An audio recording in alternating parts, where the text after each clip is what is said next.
What's going on, world? It's your boy Shirtless Mike, and I want to thank you guys for tuning in to another episode of Straight Out of the Herf Zone. And this week I took a little field trip to Smoke Ring 72, the place where I work and spend most of my time sitting here in the private lounge. And I got an extra special show, and I feel very honored that I have the guest who I have, because he's here in person right next to me. And I'm sure you recognize him from, 20, 30 years of commercials on TV. I'm sure you recognize him, locally. He's a meme. He's a internet sensation. He's a businessman. He's a family man. And he's somebody who I've been privileged to, become friends with over the last year plus. And, it's just a complete honor to have him on the show tonight. So without further ado, I want to welcome my guest, Mr. Sam Pack. How you doing, brother? Hey, Mike. How are you? I'm good, man. Welcome to Straight Out of the Herf Zone. Well, thanks for having me. So this is your first podcast that you've been on. You're right. Very first. Very first, yeah. So basically, a podcast is basically free-form conversation, and it usually is even better when I'm here with my guest in person. So, because I don't even look at the clock. It just, it takes about an hour or so. Sometimes less, just depends. So, what are we smoking tonight? Well, we are smoking the Sober Mesa Brulee, which, funny story, when I first met Sam, started coming around to our shop, he was smoking the Monte Cristo White, and I was like, you want to branch out? And he was very open to branching out on different cigars. And so he smoked one, and then he bought a couple boxes of these.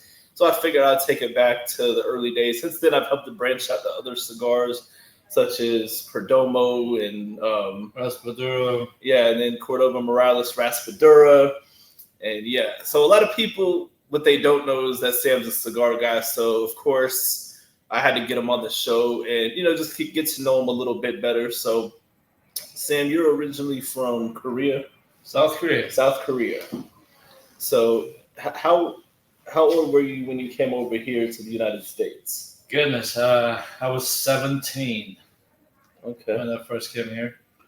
All right. And then you initially started with Top Line Appliance, when you were 17. Well, I was in the middle of a junior year when I came here. And then I got into Sala High School. Summers, yes.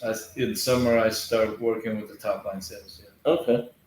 And so what led you to wanting to work in, that type of field, like in the appliance business as a young man? Well, I mean, it was getting a job as a delivery guy in 1973. But getting into business is a little longer story. Yeah. Working weekends, summers, for the delivering appliances for Top Line. And then when I get to, age to go to college, obviously back those days, minimum wage were like $2 an hour, Yeah. And realizing didn't speak English. My comprehension of English was very poor. And you got to realize you got to make a living, go to school, study to catch up. It wasn't just feasible. Yeah. So I decided I had to stick with something I know the best. Yeah. Which was delivering appliances. Yeah. So I stuck with it. About how long did it take you to learn English proficiently like you do now? What do you mean I'm still learning? Well, I can't tell. You've been around a while. But what's the time frame for you on learning English? English is kind of tough because of certain words mean the same thing, but certain words means different. Yeah. You say the same words, but it means different. Yeah, it's a toughie. So a couple years. Oh, longer. Longer. No, I mean, you can get around with never been. Yeah. I mean, when I think of learning, me, I was born speaking English. I learned to speak English from the time I was a little kid. You just reverse, people who speak another language, and then, it's difficult for anybody. So it's something like I think that, I'm sure you can attest to this. Like you being here, having to just, you didn't have no other choice. You had to do what you had to do to learn that. So the best way to learn is that you're in a situation you have to. Yeah. Right? It's just like you go to high school and take Spanish, doesn't mean you're going to be proficient, right? Yeah. But if you're dropped in the country, you have to learn to speak and you have to get around. Yeah. You learn faster. Yeah. Right? Yep. So can you get around spending a couple of years? Yeah. Can you have a deeper conversation in English? No. It would take you years. Yeah. I mean, it's taking you this long, and now you can be on your first podcast. So I qualify. You more than qualify. So, so when did you end up? Once you got out of high school, you started with top line. What did you end up going to college for? Was it business? I did not go to college. You didn't go to college. I dabbled at BCC for a little bit. Okay. But I did not. Okay. Now, from working with top line, when was it that you decided, hey, I can do this better? Me and you have had many conversations, just on a personal level about me with certain stuff. But for you, when was it that you just said, I can do this better? And then you decided to, to learn everything and then get on your own. So I started from delivery and then moved into warehouse, managing warehouse, and then become a salesman, run a store manager. Then by the time I left, I was a general manager running like 5 stores. But learn everything from bottom up, thinking, I can do better. It took me I worked for them for 16 and a half years. Okay. So 16 and a half years, and then at what point did you decide to go into business for yourself, to bet on yourself? It was in 1989. Nice. And it just started with your first store. Yep. So tell me about that process for you during that time, starting with your first store and growing the company. Well, 1989, I opened a store operating by myself and another guy. And then I was doing okay. I was doing maybe a million-ish gross sales. And then chugging along, I did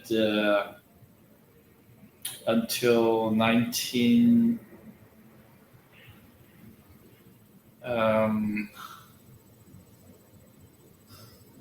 I moved a couple of stores. I moved to another location. So it got to 1995. I moved into a current Melbourne location. And then the guy who was doing my advertising, his name is Mark Sannon. Mm-hmm. Today he's my partner. He joined me in 1998. Took over our advertising. At that point, I was doing about $6 million gross. And we thought it would be great to do about $10 million. Our manufacturer will be looking at us different if we do $10 million, right? So we did about $10 million following year. And then my partner came over and said, hey, now what do you want to do? We did 10 million. Do you want to do 20? Do you want to do 30? And I'm going, you know what? How about put another 0 next to it? And he was going, $100 million? That's really tall order. We did net over $100 million in 2005.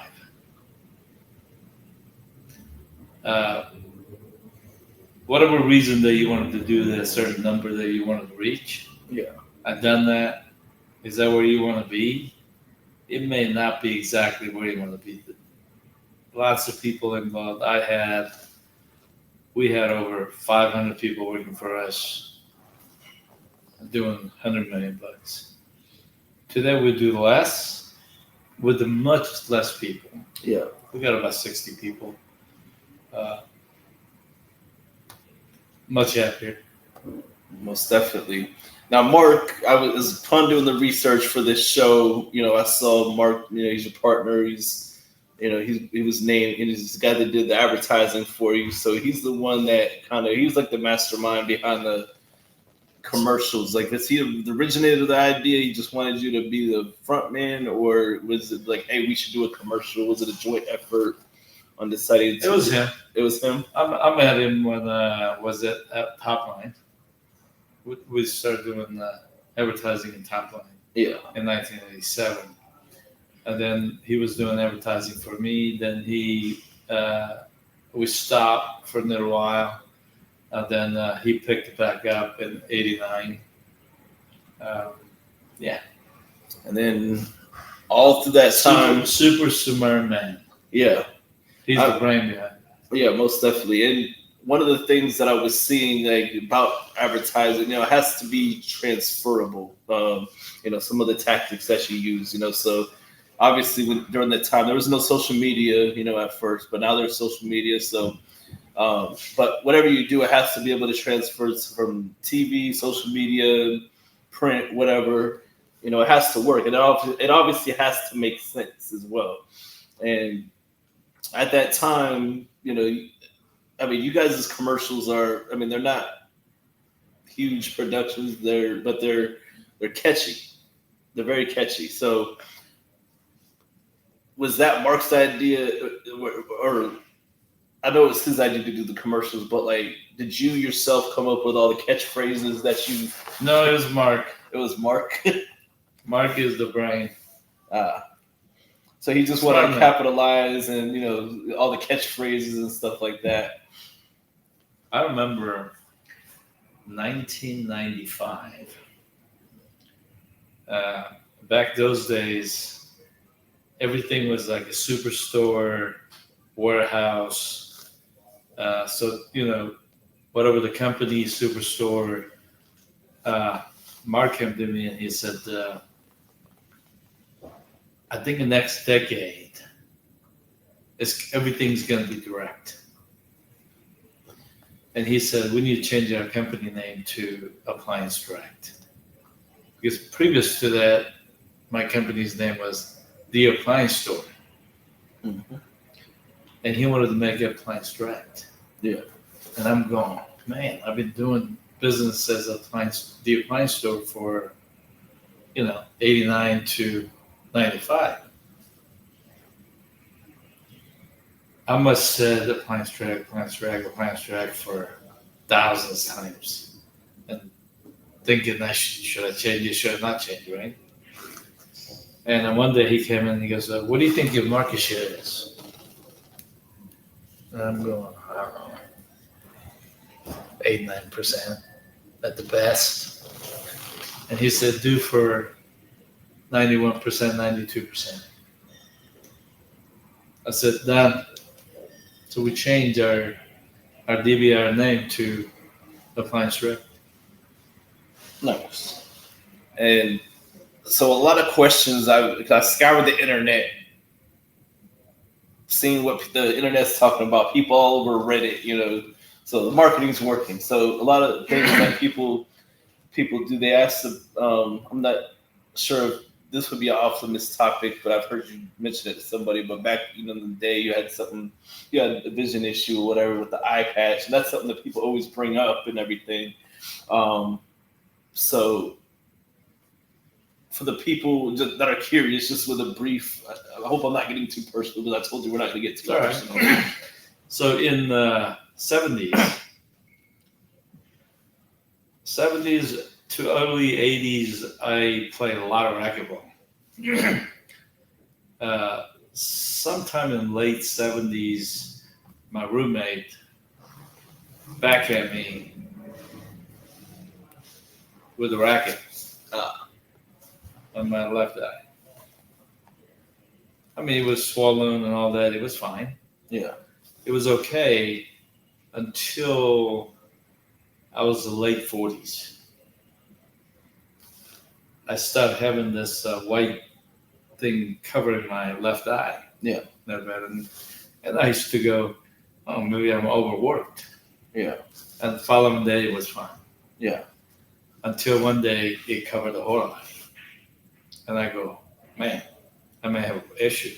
Yeah. So I go check with the doctor, and then the eye doctor I met said, you're going to have to wait until it gets cleared out. But she told me I had a glaucoma. Mm. So we've been controlling that with eye drop for years. But then I think I waited a little too long to get glaucoma surgery done. Yeah. It damaged my cornea. Mm. So glaucoma is fine. Cornea is bad. So cornea is like a windshield of your eyeball.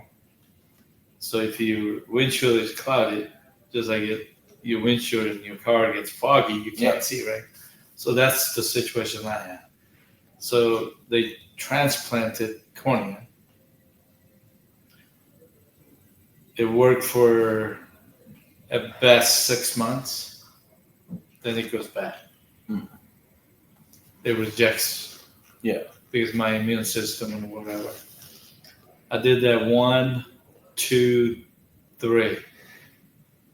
So each time I do it, sometimes it bothers you a little bit more, so you have a patch on or whatever. Yeah.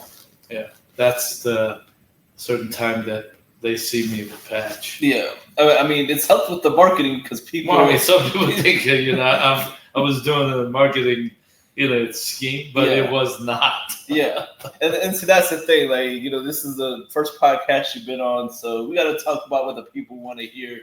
And so I appreciate you for clearing that up, and because people are all over Reddit. Like, you're somebody that I know that like people ask about where you've been. People like I was reading YouTube comments today, and I've already told you this before the show, but there was somebody that said that they said Sam Pack is a light in this dark world. Like the stuff that, I mean, it's legendary. Like the comments that they're making, and knowing you, growing up, I saw you on TV and everything. You're somebody that's like, okay, you're a familiar face that I've known my whole life. But the time that we've actually, slowly becoming friends, I realized that you're just a regular guy. I am a regular guy. You're just a regular guy. And I'm so the for the people out there, he's a regular guy. I'm the guy who made $2 an hour. Exactly. So I mean, this guy is he's the vision of the American dream. If you wanted it, if you could go get it. So, and another thing the internet talks about. So, the Appliance Direct lady, the lady with the plaid dress. People, because once people find out, or they see me posted a picture with you on Facebook or something. Yeah. They'll ask me questions. So I was like, okay, well, I'm getting them on the show. We're going to talk about it. So, okay. So people always ask me if that's your wife, and I'm like, no, that's not his wife. But so explain. So she's known for wearing the knee brace, and based on what I've seen, in conspiracy theories, people say it's a symbolism for scratch and dent. Is this true? Or did she actually have a fucked up knee? At that particular time, I think she had a knee issue. Okay. It becomes, and it's everybody think it was, but yeah. And then ever since then, we've been kind of using it as what you were talking about as scratch and dent. So she had another damaged knee, right? I saw one conspiracy theory. This is why you shouldn't believe everything on the internet. You just ask the source, because there was one conspiracy theory that said that she was shooting a commercial. She fell off of a dryer. No. And happened to have a knee brace next to it. So that's the reason for the knee brace, because she fell off the dryer. So yeah, don't listen to the internet. You go directly to the source. No, it's I've been doing commercial with her for long time. Yeah. But not together either. Yeah. Right? Yep. This is just the people thinking. Yeah. She was my wife. Yeah. But that was the number one asked question. Yeah, it's number one thing. So we got that question answered, y'all. So, and I mean, how long have you been smoking cigars, Sam? Not really long. Not that long. Like how many years do you say? I mean, on and off. I don't smoke. I smoke when I'm out with the, Yeah. Here, we're smoking cigar, right? Yep.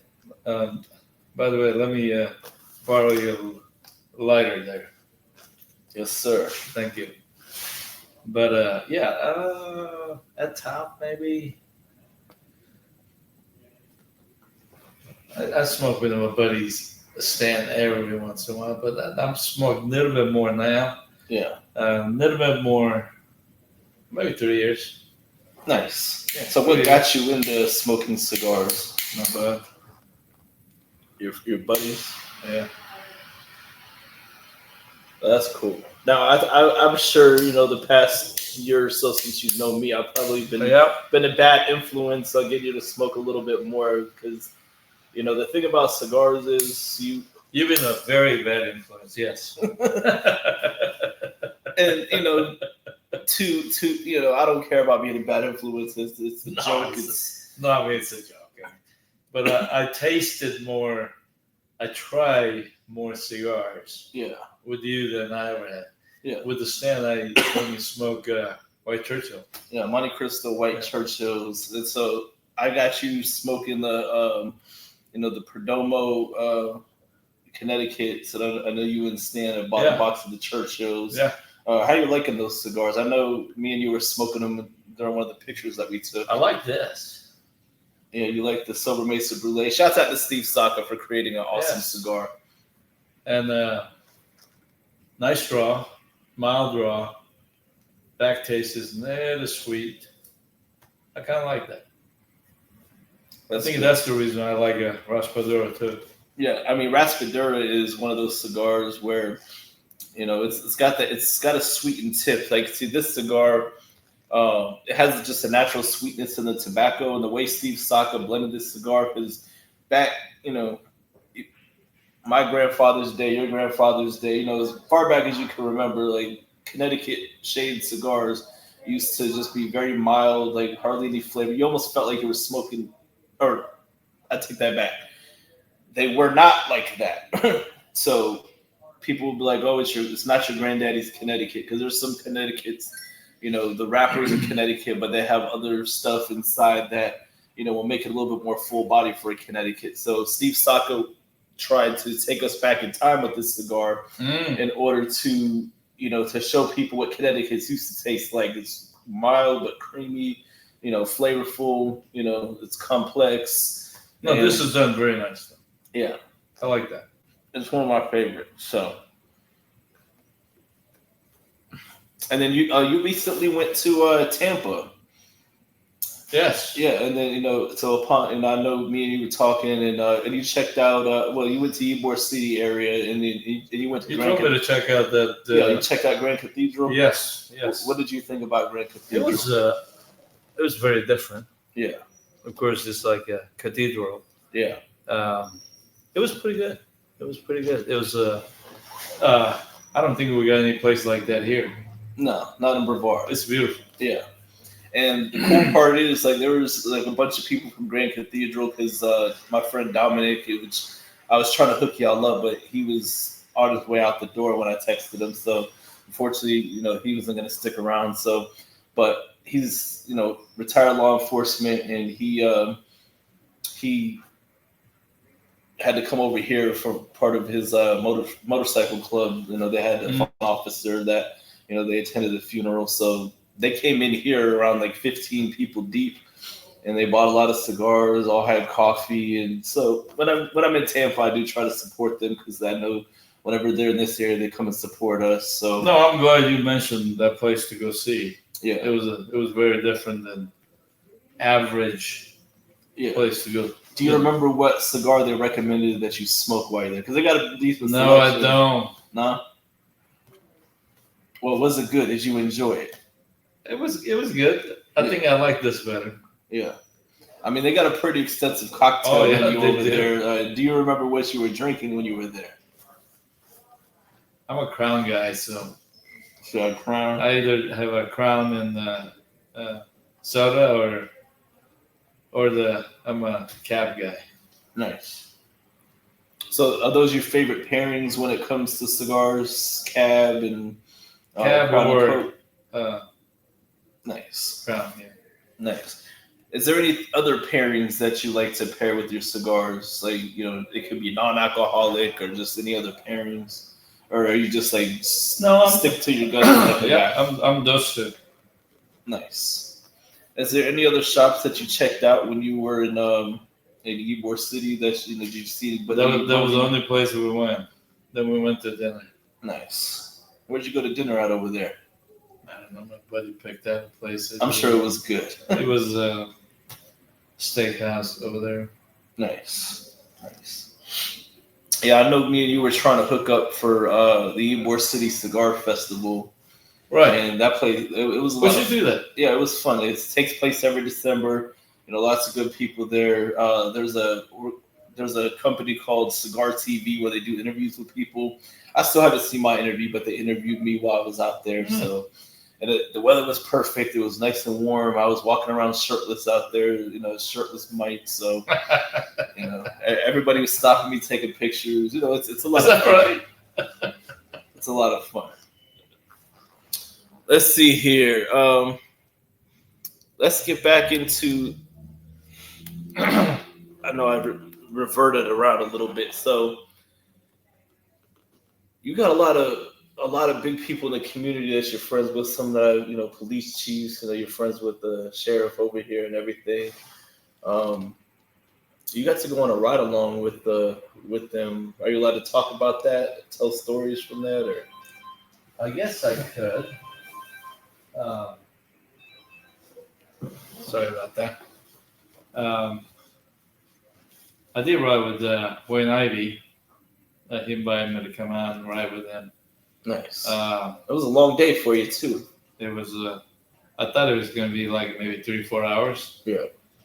I think I ended up getting home at like 2:00 in the morning. It was an exciting day. He's doing a tremendous work for our county. Mm-hmm. Awesome dude. Awesome guy. Oh yeah. But he did not let you get out and kick indoors, did he? No. He let me watch. I mean, I'm sure there was sort of. I think if you're dealing with like crackheads, meth heads, or whatever, they're like, how high am I? Sam Packers here kicking in my door. I mean, the good thing is I think he goes out twice a month or something, and he go after bad guys. Yeah. I mean, how awesome is that? Yeah.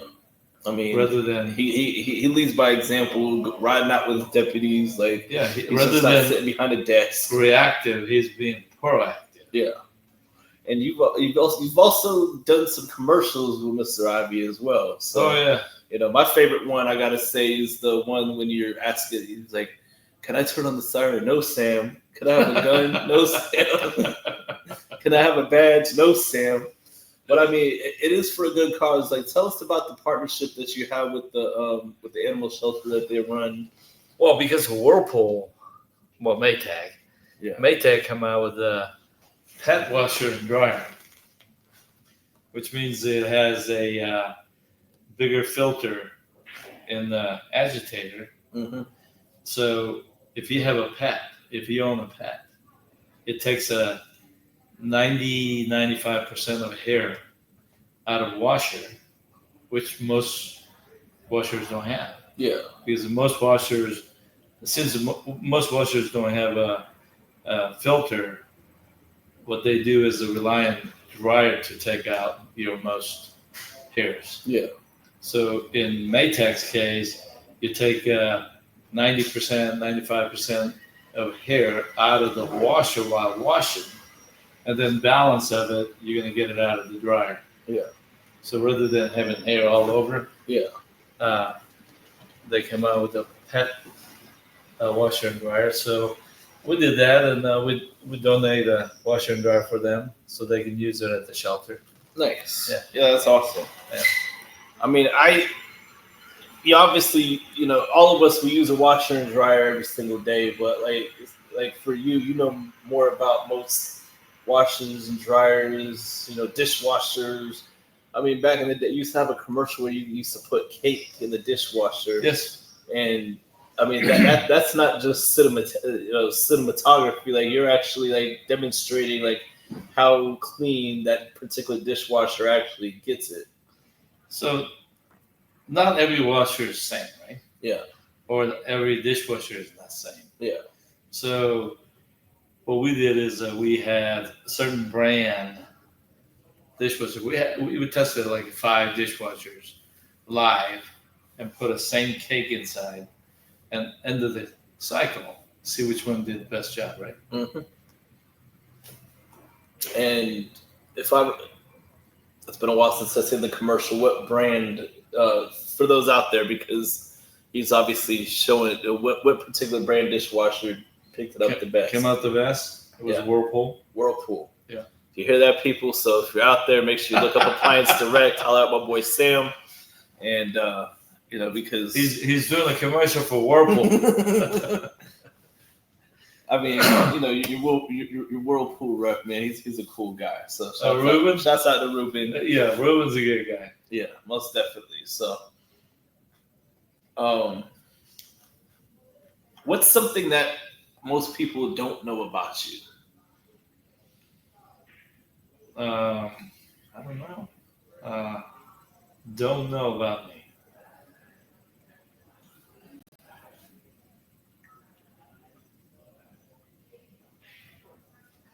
I don't know. You tell me.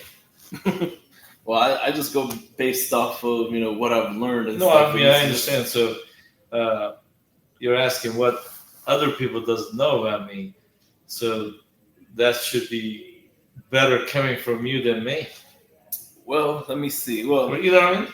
I met you because of cigars, so that's something that once this podcast comes up, people are gonna know that you're a cigar guy. So cigar people tend to support each other, so it's gonna bring a whole other level of support from the cigar community and stuff like that. So, remember when you and I did that short video? Oh yeah. So let's talk about that, because that was something I was a little hesitant to ask, because I just like, I'm sure he gets this all the time, and I'm a public person too. So like, somebody that's like, if I'm out in public and then I'm not in shirtless mic mode, people say, hey, take off your shirt, let's take a picture, blah blah blah. So you were in Orlando. Oh yeah, right after we did the short clip. Yeah, I was in Orlando at Corona. Corona. Yeah, on the Sandlane area.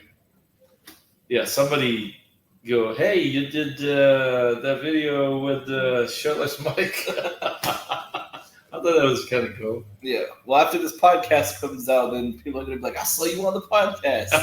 This thing's gonna hit. So, I mean, it's something cool that it's something a keepsake, like that people can, like, what, this man's lived a well life. You know what I'm saying? Like, and you're still living a well life to this day. What's something that, like, let me ask this question properly here. What's some advice that you wish that you knew when you were younger, that you could go back and give your younger self advice? What is that advice that you would give yourself at a younger age?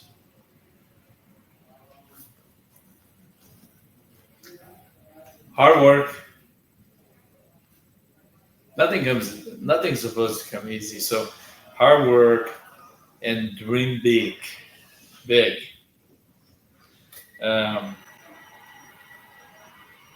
Most people probably think dreaming big because they cut themselves short by saying, I can't do that. Yeah. You should think big. Well, absolutely. And work hard. Yeah. And we live in a probably best country in the world. Mm-hmm. And you can get whatever you want. You see big, you get big. Oh, absolutely. And for those out there, you just like he said, he tells me all the time, you see big, you get big. And then, he's lived his life like that. So that's something that. I mean, think about me. I came here and didn't speak English and making $2 an hour. I'm pretty sure I make a couple more bucks than that today. But I'm still that guy. Yeah. Some people may not think that, but yeah, I'm still that guy. Most definitely. Now we're gonna go back to talking cigars a little bit because you're newer to the cigar game. You've branched out a little bit through hanging out with me or whatever. I said we'll do like kind of like a part of the interview, probably towards the end where, where we just talk cigars. Like, are there any particular questions that you've had about cigars that you just was like, oh, let me talk to Mike, or it's just been lingering on your mind? So. The little I know about the cigar, I think a cigar is like a wine, right? Mm-hmm. It's a personal. Yeah. Just like a wine, it doesn't matter how much it costs. For personal taste, right? So certain wines, certain taste I like, and I think a cigar is the kind of same way. But what I like, though, when I come here, what I kind of like, kind of type of a cigar I like, and then you recommend certain things because, I mean, go to a room. Yeah. You got so many cigars, they were overwhelming. Oh, yeah. And you can't smoke every one of them. Yep. So somebody has to give you some guidance. Yeah. And you're doing that. I mean, that's fantastic. Oh, absolutely. Yeah. I mean, premium cigars, like I said, it's like wine. People like they, usually, wines are made by family companies. They own the vineyards, they process everything. I don't even know the process of making wine, but with cigars, this is not big tobacco. This is not your Marlboro and all that type of stuff. This is even if it's a big tobacco farm, it's still like family business. There's a few conglomerates in the cigar world that make some of the bigger brands like General Cigar. This is just me giving you education. So General Cigar is one of the big conglomerates, and then outta this. General makes your Cohiba and stuff like that. Outta this makes the Monte Cristo Whites and all that type. Everything under that umbrella. And but most cigars companies, they're small family businesses. Like Steve Saka, he's a small family business. Now his popularity, though, it outweighs his the size of his company. But he's not a farmer or anything like that. He's a blender. He blends cigars. He buys tobacco. He knows tobacco. He buys tobacco, and he knows how to make sure that these cigars come out of the quality that the consumer expects. And a lot of these companies also will blend for for a specific audience. Steve Saka blends the stuff that he likes, and prays to God that people like what he brings to the table. So for the beginners, of cigar, what is the best way for them to figure out what they want to smoke? My advice is to try everything. So that's kind of what I've been doing with you, getting you to try different stuff, because then you're going to realize, okay, I like this, I don't like that. And also start mild. When you first started smoking cigars, did you ever get sick off of a cigar? That's a common occurrence. No, I mean, I knew right away I wanted to smoke light. Yeah.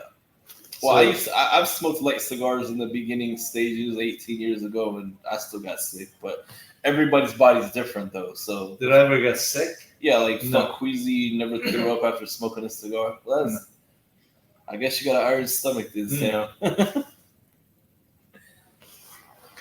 Did you ever thought of, you ever heard wine room? Wine what? Wine room. Wine room? Yeah. So it's a wine place you go, you pay X amount of dollars, and you get a credit card. And then there's hundreds of wines against each wall, and you can go taste. You slide that in, and then you taste whatever the wine you want. There was hundreds of wines, white, red, Maybe somebody should do something like that with cigar. That's a good idea. I mean, there's cigar tasting events that people do. No, I mean they need to make it smaller. Yeah. They need to make it smaller samples. Yeah. And you should have all of them out there, so you don't have to get a big one and smoke it all and try something else. Yeah. You smoke a smaller one, so you can taste it. Yeah. And go, hey, I like this, I don't like this, just like wine. Yeah. I mean, to a degree that happens in the cigar business, but maybe not to that same scale where it's like a huge room. That's why we do so we'll do like a cut and light event where, you buy 3 cigars, you get a free one. Generally, it's going to be like a Robusto size, something smaller. It's all about branching out. So we're not trying to like hard sell you in a cut and light. Like when you came to the Perdomo event, that was a major event. So that's a hard sale. We try to sell as many boxes as possible. Sure. It's a brand that everybody just gravitates towards. So, I mean that's an interesting concept. And so the important thing is to find out what you like. Yeah. There's so many red wines. Yeah. Or white wines or whatever, where you drink. I mean, you stand in the aisle. What do you know? You don't know much. Yeah. Sometimes you buy it because you think a name's cool, or somebody tell you that, hey, this is my favorite wine, so you try it, right? Yeah. So would it be nice to be able to taste, but not as this big? Yeah. Maybe smaller size of a cigarette or something, so you can have the taste of it. If you don't like it, put it out and get something else. Just like wine, you take a little bit of like 2 ounce, you taste it, and if you like it, you go get more. Yeah, that's a good idea. Like just have like I just thought. I'd say if you do a smaller scale, you have a table with just a bunch of Robusto, maybe even Corona side, just small little cigars. Yeah, and then do that, and then if you end up liking them, then you can just buy like the bigger Vitola, whatever other Vitola. No, I mean obviously if you like it, you're gonna go after that, and Yeah, I'm just saying like for the stuff that you like, and then so it can still be a sales item. See, that brain never stops ticking. That's awesome. So we're getting towards the end here, because I don't want to be rambling and stuff like that. So far, we've had some pretty good content, a pretty good conversation. I'm just going to say this one thing here because I know, because flattery is everything. So there's a lawyer in Orlando. I know I showed you this video, Mo DeWitt. Shouts out to Mo because I know I've connected. I told him, but he has he does like different social media spoofs, to advertise his law firm. So he has one where he's wearing like a yellow Mo DeWitt shirt and some jean shorts and shirt tucked in, and then he's just like walking around, he's just different shots. So he's like injured on the go, just call Mo, and then he's like, I'm gonna let you in on a little secret. The insurance companies are not your friend. How do you feel about that? The imitation, the flattery of that, becoming a nationally known meme. Even if people don't even live in this area, people, I've seen memes where it says something about how high you are, and then they're like, I love refrigerators. Yeah. How does it, what's the craziest meme that you've seen of yourself using the video footage or picture or whatever? Have you seen anything that's that sticks out, or is it just the same memes that float on the internet? If you see stuff that people, even kids, some kids imitating my commercials and stuff. Yeah. It's fun. Yeah. Fun. I mean, it's got to just be you know what? I made it at that point. I mean, if somebody want to copy the phrase or stuff like that, doesn't matter. I mean, your most popular phrase, though, is wacky new. How did you come up with that? Oh, that's something that we were having fun shooting commercial.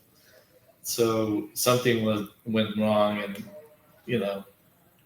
we said wacky new. That's wacky. Yeah. And somehow it came out to be a wacky new. Not that wacky Nunu phrase made to an Urban Dictionary. I was about to mention that because you Yeah. mentioned that, and I looked it up. I was like, wow, and that just means like, what does wacky Nunu mean exactly? Something is not right. Yeah, As a wacky Nunu. It's a wacky. We call it wacky, right? So yeah. we made a wacky Nunu, so it went. Yeah, that was. It Times just, all took, the it just took on a life of its own. Yeah, teenagers use something went wrong. It was a wacky Nunu. Yeah. Yeah. And not just local people. Like I see this shit like all over the internet, and then now at this point I'm like, I know that guy. So it's just cool to just see influence, because that's the biggest thing. Like you live your life, and you only got one life to live. So your legacy that you leave behind, and the influence that you've had, the impact that you made on people, that's what matters. Not the money made, and that's why as a person, that I only associate closely with people that motivate me. And you become one of those people over time. And we've already had conversations of me and you are both like kind of guarded. We don't let people in, but it's just like we just had that connection, and we're just like, you know what, good people attract good people. Yes, and good conversation. Of course it does. So yeah, man. Well, brother, I appreciate you for coming on the show. I'm gonna go ahead and stop us here because I don't want to be rambling all night. And then we could just chill and everything. So everybody that's tuning in, make sure you hit that like button, the subscribe button. If you're in Brevard County, make sure if you need appliances, hit up Appliance Direct. If you need cigars, hit up me at Smoke Ring 72. And I'm gonna let you know when we're not live so we can talk that real shit.